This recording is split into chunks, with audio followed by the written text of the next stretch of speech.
Section 1. You will hear a telephone conversation between a travel company employee and a customer. First, you have some time to look at questions 1 to 5.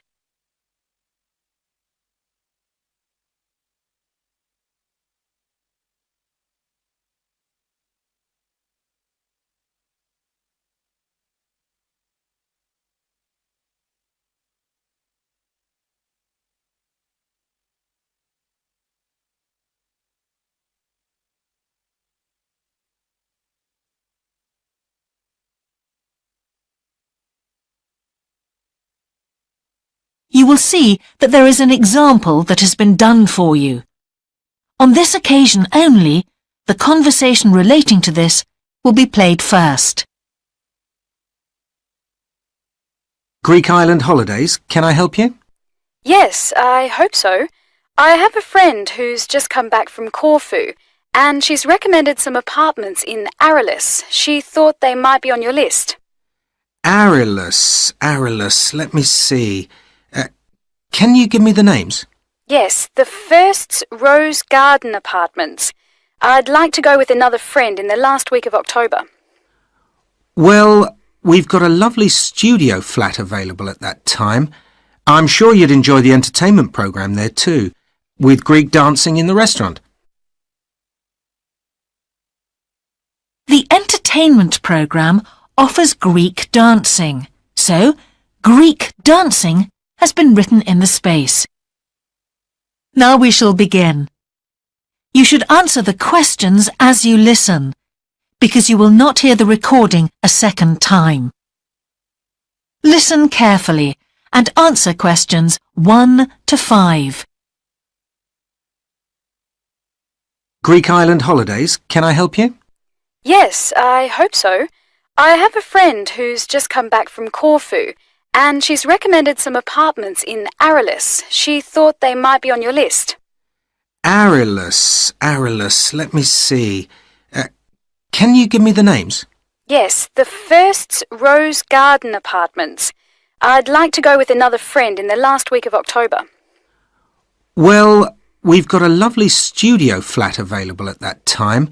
I'm sure you'd enjoy the entertainment programme there too, with Greek dancing in the restaurant. And the cost for each of us? £219. That sounds very reasonable. I'm just jotting down some notes. Now, the second one she mentioned was called Blue Bay. Blue Bay. Yes, in fact, that's very popular, and it has some special features. Really? The main attraction is the large swimming pool with salt water. Much healthier, I understand. That's right. And it isn't far from the beach either, only 300 metres.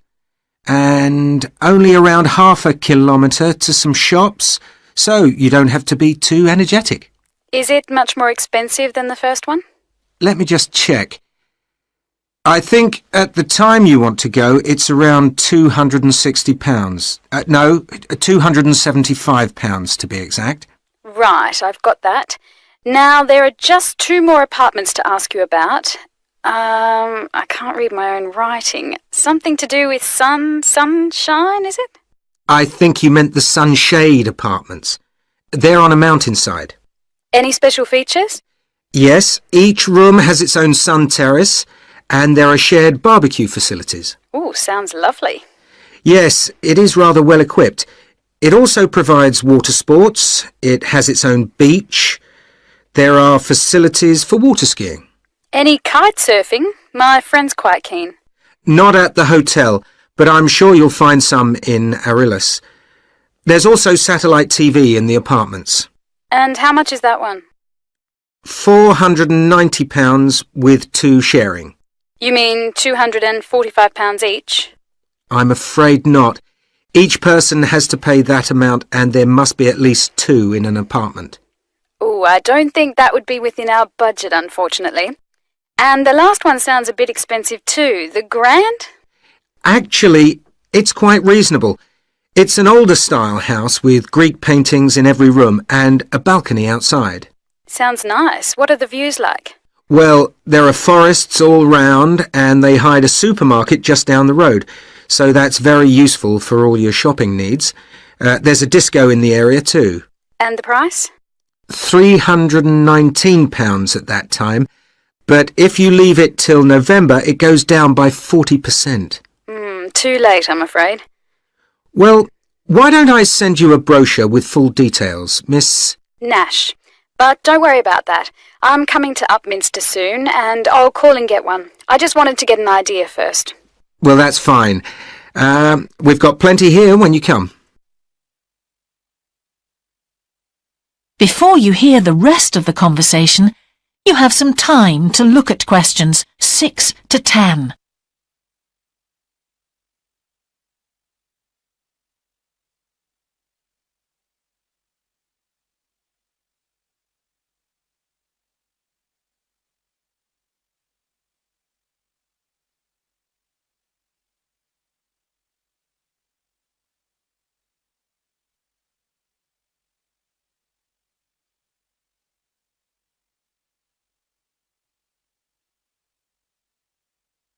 Now listen and answer questions 6 to 10. If you've got a minute, could I just check a couple of points about insurance? I got one policy through the post, but I'd like to see if yours is better. Fine. What would you like to know? Well, the one I've got has benefits, and then the maximum amount you can claim. Is that like yours? Yes, that's how most of them are. Well, the first thing is cancellation. If the holiday's cancelled on the policy I've got, you can claim £8,000. We can improve on that, Miss Nash. For Greek island holidays, our maximum is £10,000. That's good. Of course, our holiday won't even cost £1,000 together. It's still sensible to have good cover. Now, if you go to hospital, we allow £600. Yes, mine's similar. And we also allow a relative to travel to your holiday resort. My policy just says their representative will help you. You can see there's another difference there. And what happens if you don't get on the plane? Nothing as far as I can see on this form. Don't you have missed departure? No, I'll just jot that down. We pay up to £1,000 for that, depending on the reason. And we're particularly generous about loss of personal belongings, up to £3,000, but not more than £500 for a single item. Then I'd better not take my laptop. Not unless you insure it separately. Okay, thanks very much for your time. You've really been helpful. Can I get back to you? Your name is... Ben Ludlow. That's Ludlow. I'm the assistant manager here. I'll give you my number. It's 081 260 543 216. But didn't I phone 081 260 567 294? That's what I've got on the paper. That's the main switchboard. I've given you my direct line. Right. Thank you very much for your time. That is the end of section 1. You now have half a minute to check your answers.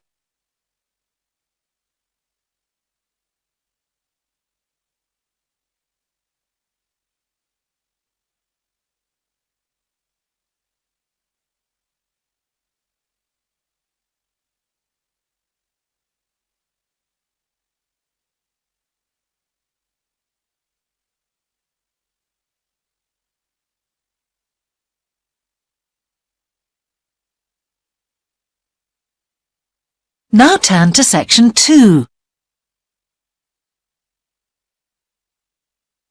Section 2. You will hear a talk on local radio about a children's theme park. First, you have some time to look at questions 11 to 13.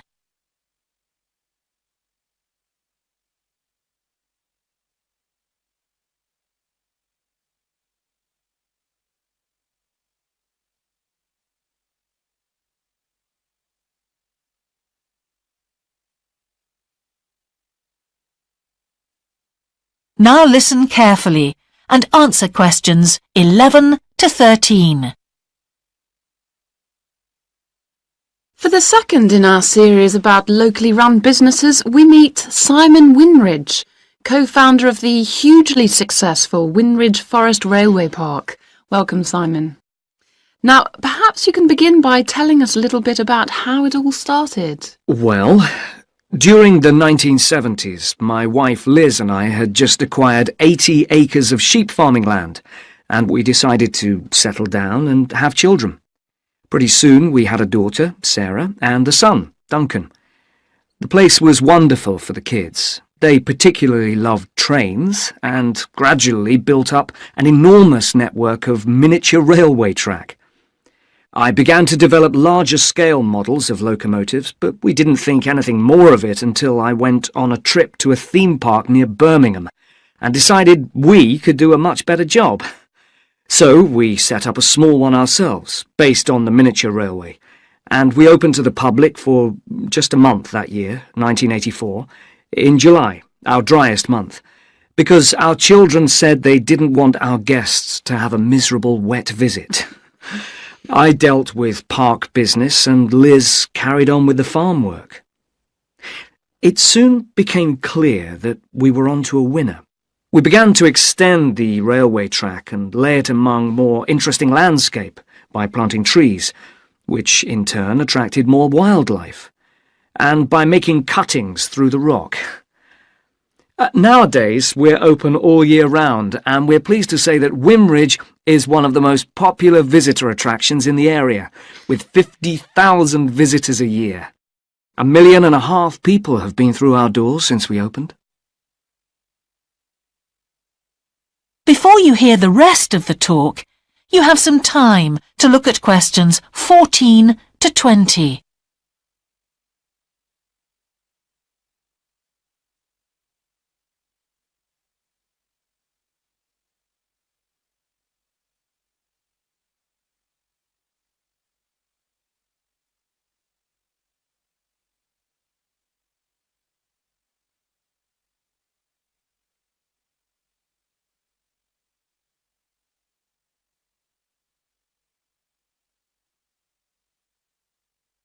Now listen and answer questions 14 to 20.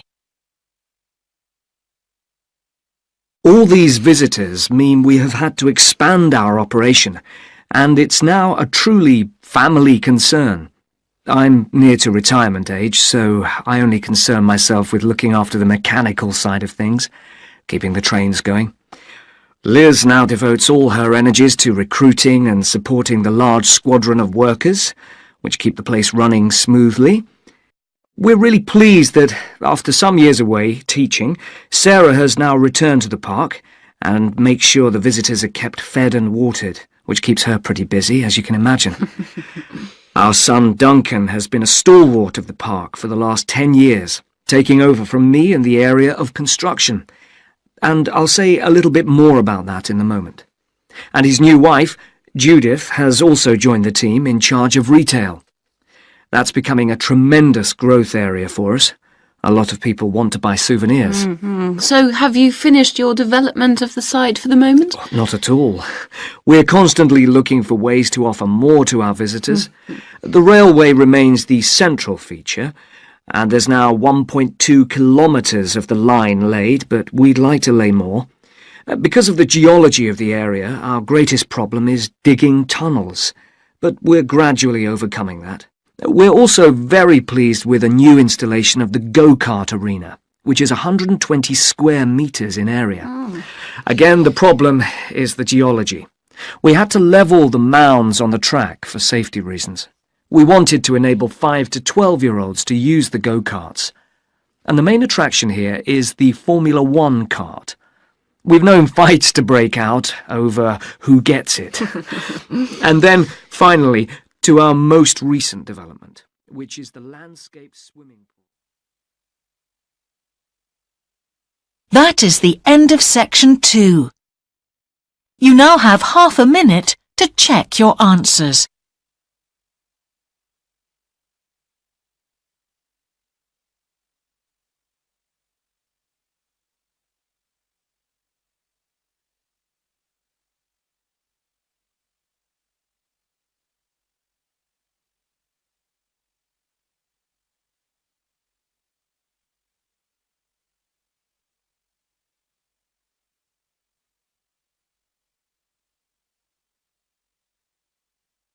Now turn to section 3.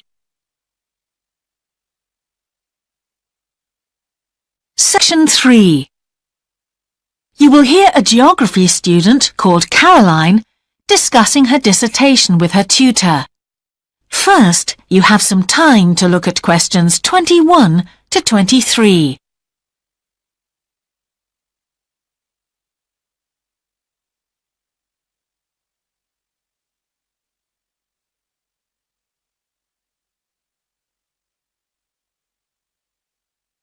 Now listen carefully and answer questions 21 to 23. Ah, Caroline. Come on in, sit down. Thanks. So how's the dissertation planning going? Well, Dr. Schulman, I'm still having a lot of trouble deciding on a title. Well, that's perfectly normal at this stage. And this is what your tutorials will help you to do. Right. What we'll do is jot down some points that might help you in your decision. First of all, you have chosen your general topic area, haven't you? Yes, it's the fishing industry. Oh, yes, that was one of the areas you mentioned. Now, what aspects of the course are you good at? Well, I think I'm coping well with statistics, and I'm never bored by it. Good. Anything else? Well, I found computer modelling fascinating. I have no problem following what's being taught, whereas quite a few of my classmates find it difficult. Well, that's very good. Do you think these might be areas you could bring into your dissertation? Oh, yes, if possible. It's just that I'm having difficulty thinking how I can do that. You see, I feel I don't have sufficient background information. I see. Well, do you take notes? I'm very weak at note-taking. My teachers always used to say that. Well, I think you really need to work on these weaknesses before you go any further. What do you suggest? Before you hear the rest of the tutorial, you have some time to look at questions 24 to 30.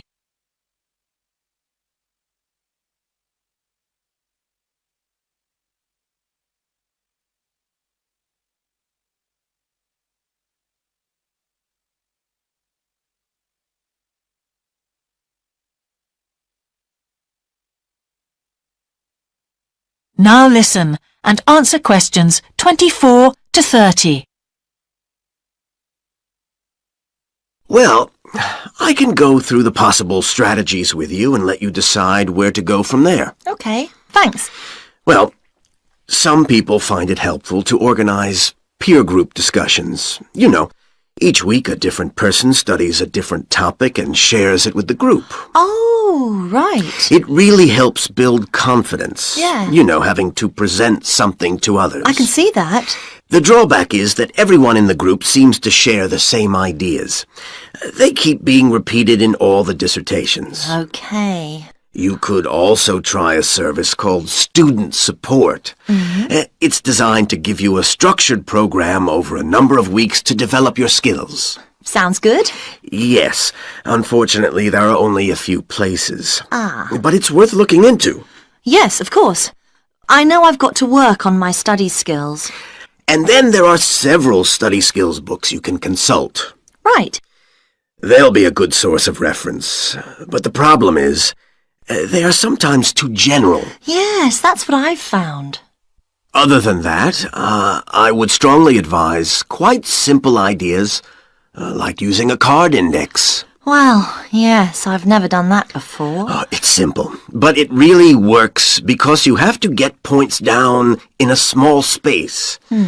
Another thing I always advise is don't just take your notes and forget about them. Read everything 3 times. That'll really fix them in your mind. Yes. I can see it'd take discipline, but... Well, if you establish good study skills at this stage, they'll be with you all your life. Oh, yes, I completely agree. It's just that I don't seem to be able to discipline myself. I need to talk things over. We'll be continuing these tutorials, of course. Let's arrange next month's now. Let's see.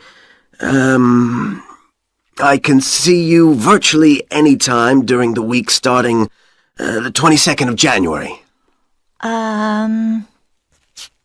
What about the 24th? I'm free in the afternoon. Sorry, I'm booked then. What about the following day? The Thursday? Yeah? I can make the morning. Fine. We'll go for the 25th then. That's great. Thanks. That is the end of section 3. You now have half a minute to check your answers.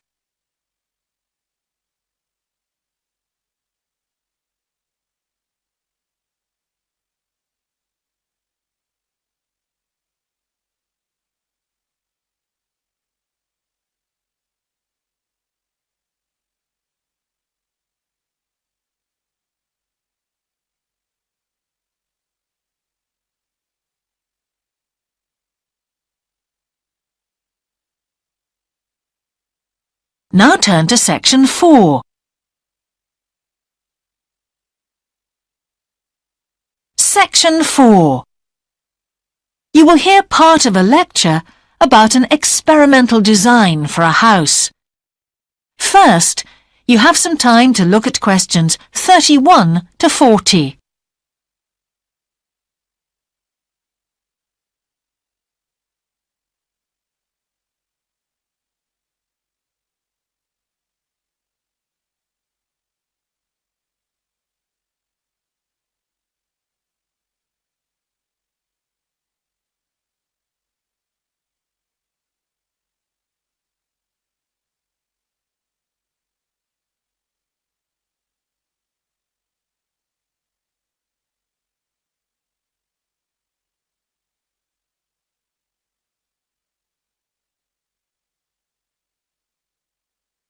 Now listen carefully and answer questions 31 to 40. Good morning. In the last few lectures, I've been talking about the history of domestic building construction. But today, I want to begin looking at some contemporary experimental designs for housing. So, I'm going to start with a house which is constructed more or less under the ground. And one of the interesting things about this project is that the owners, both professionals but not architects, wanted to be closely involved, so they decided to manage the project themselves. Their chief aim was to create somewhere that was as environmentally friendly as possible. But at the same time, they wanted to live somewhere peaceful. They'd both grown up in a rural area and disliked urban life. So the first thing they did was to look for a site, and they found a disused stone quarry in a beautiful area. The price was relatively low, and they liked the idea of recycling the land, as it were. As it was, the quarry was an ugly blot on the landscape, and it wasn't productive any longer either. They consulted various architects and looked at a number of designs before finally deciding on one. As I've said, it was a design for a sort of underground house, and it was built into the earth itself, with 2 stories. The north, east, and west sides were set in the earth, and only the sloping south-facing side was exposed to the light. That was made of a double layer of very strong glass. There were also photovoltaic tiles fixed to the top and bottom of this sloping wall.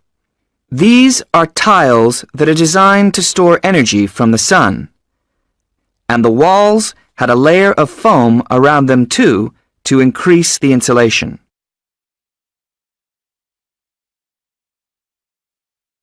Now, what is of interest to us about this project is the features which make the building energy efficient.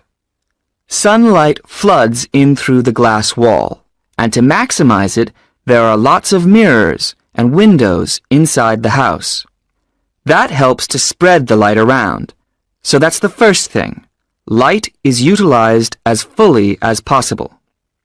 In addition, the special tiles on the outside convert energy from the sun and generate some of the house's electricity. In fact, and it is possible that in future the house may even generate an electricity surplus, and that the owners will be able to sell some to the national grid. As well as that, wherever possible, recycled materials have been used.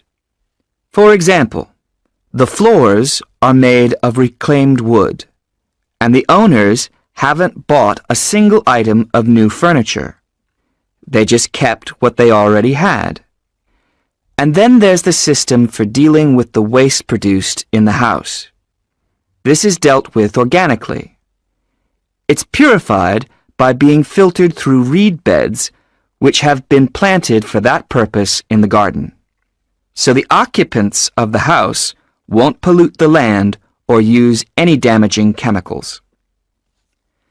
It's true that the actual construction of the house was harmful to the environment, mainly because they had to use massive amounts of concrete, one of the biggest sources of carbon dioxide in manufacturing.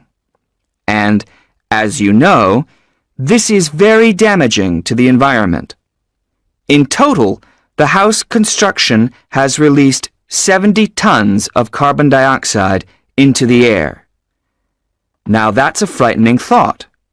However, once the initial debt has been cleared, and it's been calculated that this will only take 15 years, this underground house won't cost anything, environmentally I mean, because unlike ordinary houses, it is run in a way that is completely environmentally friendly. So, eco-housing like this is likely to become much more. That is the end of section 4. You now have half a minute to check your answers.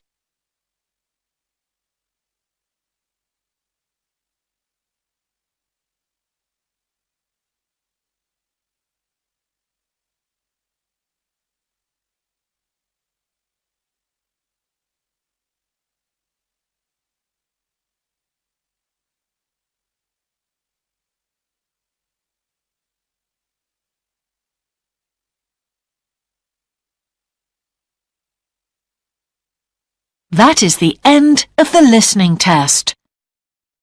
In the Ielts test, you would now have 10 minutes to transfer your answers to the answer sheet.